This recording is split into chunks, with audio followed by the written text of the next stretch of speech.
Hey out there, this is Thursday, May 15th, 2020. And it is just about, let's see, it's just about 10 minutes past 9 in the morning here in Northern California. And as usual, I'll get into a lot of different stuff today. I wanted to put it out there that the reason I do this series of videos is because I feel the information I have to share with the world is imperative. It's not important, but it's imperative to our welfare, to our survival. And when I speak of survival, it goes far beyond the physical. Okay, we need to start thinking ahead.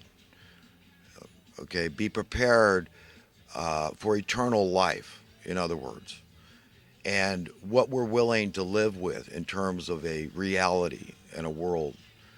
Okay, and this system that we live in now, I emphatically contend is untenable in the scheme of eternity. We can't have the bad guys always on top, pushing the good guys around. That paradigm needs to change. But it's been going on for thousands of years. We're all so marinated and imbued with the madness that we accept it. It's just the training that comes automatically from, it's like rote memory, ancient memory that we just follow. The feudalism that, through the ages, the money lovers in charge, they love the power and the control and all the accoutrements that come with that money. And the money is a direct challenge to God's authority. And we've got to understand how powerful these forces are in our so called reality and what we can do about it to change it for the better. Because if it's unsustainable, it's unsustainable. And like I say, I strongly contend it is. It's untenable, unsustainable. The good guys are not going to have to tolerate this in perpetuity. Okay? Things are going to change.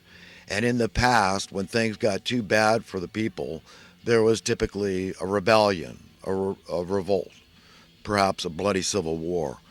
Okay? But we're at a very different time in history now with the internet.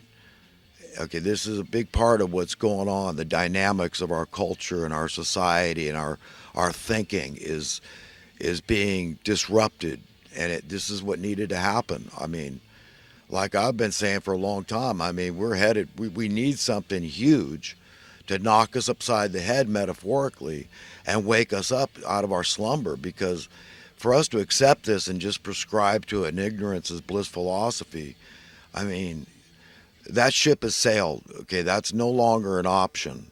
People are starting to, it's really starting to sink in that it is our very survival, our continuing to exist, that's at stake here. And that's a powerful motivator. And people realize, hey, you know what? I mean, where is this thing headed? Where are we headed? America is supposed to be the frontier, the pioneers, leading the way for the rest of the world, the beacon on the hill, the shining light example for other nations. We know it's just, like it or not, if you're an American, you've got a big responsibility to the rest of the world. They're all looking to you to set the right example. Okay, and what have we done? We've dropped the ball hard and heavy. We've got to admit it. I love this country. I feel very lucky to have been born here. I mean, I can't imagine being as outspoken as I am and being born anywhere else. It's the way it has to be. And I'm trying to fulfill my obligation as, a birthright American, that I say, hey, I'm going to take these gifts, what I value most, the attributes of this nation, and I'm going to use them. My right to free speech, okay, my constitutional rights, okay. I mean, it's important. It's very important for all of us. If you're an American, you have to, put on your big boy or girl pants and say, hey, you know what? He's right. This is called constructive criticism.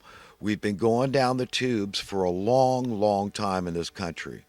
I mean, Trump, this MAGA thing, and everybody, oh, MAGA this, MAGA that. Hey, listen, I voted for Trump. I was appalled at the job Obama did. I voted for Obama. It seems like I voted for George Bush, believe it or not, the first time. I never voted for Clinton. I think I sat out that election. I just didn't like either guys. So, but you know, since it's my contention that since 1963, at the assassination of JFK, America's been going down the tubes. Okay, we've got the money printers that benefit the most from the assassination because JFK was very literally getting rid of the Federal Reserve. Okay, we didn't need them for anything anymore. He was already printing a new currency, United States Treasury notes, silver notes. They were new dollars. I mean, they looked almost the same, a little prettier artwork, because I remember a little more blue in the ink. And the American people understood intuitively, even if they didn't understand intellectually, this idea of sound money, the importance, sound economic policy, not going into debt. Okay? And JFK saw the writing on the wall, and he wasn't a coward, but I don't think he expected this. I mean, this was a satanic cold cock to the American way of life. Okay, you got to understand. I mean, this. See what they've done. They've normalized slavery. Okay, I know that's an incendiary term, but that's what they've done in America. Gradually, slowly, like the analogy of the frogs, how you got to cook them in the water. You do it slowly. The hard part is getting them in the water. That's the precarious part. We were plunked in the water, the American people, that is, in 1963.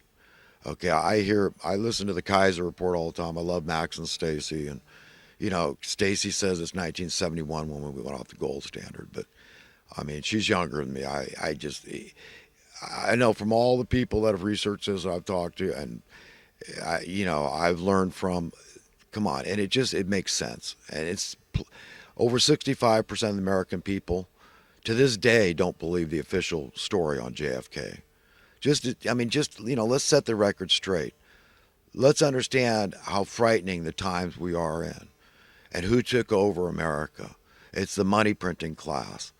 And we've had opportunity after opportunity to stand up against them. But who's got to stand up against them? It's these top politicians we hire to do a job in the Congress and Senate and the executive branch.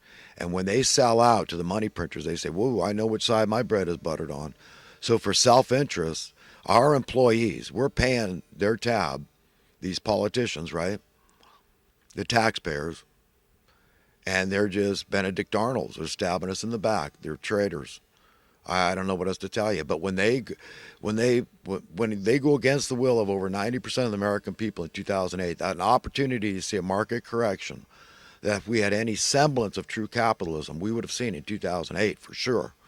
There was going to be some people caught holding the bag, and that bag was losing their butt.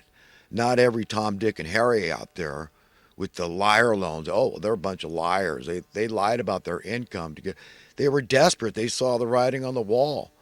They wanted to get on the ship before it sailed, man. You understand? I mean, that's why they lied on those loans. They saw the markets were being manipulated, the housing markets. We know there's collusion going on. Cui bono. Who benefits? So let's see the difference. Let's see. Real estate agents, yes, because they work on commission. They have incentive, you must admit. The realtors, the real estate agents. Because the higher the prices go, it's just simple child level mathematics, kindergarten level mathematics. The lenders, let's see what they benefit. Oh, yes, they would because they work on a percentage too, right? Commissions. Hey, the more money they lend, the more interest they make, right? So, yes, they definitely have incentive. So you establish certain facts and it becomes glaringly clear. You'd have to be a liar or an idiot to deny what I'm saying, what they've done to America, the debasement of our money I'm talking about, through the rising cost of living, which is a tax. If it's something you have to pay, if we're talking about commodities that are essential human need commodities, like food and shelter and our energy needs, potable water, just those things. I'm not even going to include clothing. We won't even include toiletries. Just the basic rudimentary stuff you need to exist, to survive as a human being. What they've done to us. It's mortifying to me. It's horrific. I'm traumatized every day. I've been paying attention my whole life since I was a little kid. And what I've seen, the labor departments had to be in on this because that would have acted as a check and balance. Okay? If the labor department every year said, hey, this federal minimum wage was set for a reason to prevent unscrupulous employers from taking advantage of passive, docile workers. Because, it's no secret that that's been going on for thousands of years. That same kind of crap. Yes, slavery, whatever you want to call it. Oppression, okay, feudalism, classism, the caste system, whatever you want to call it.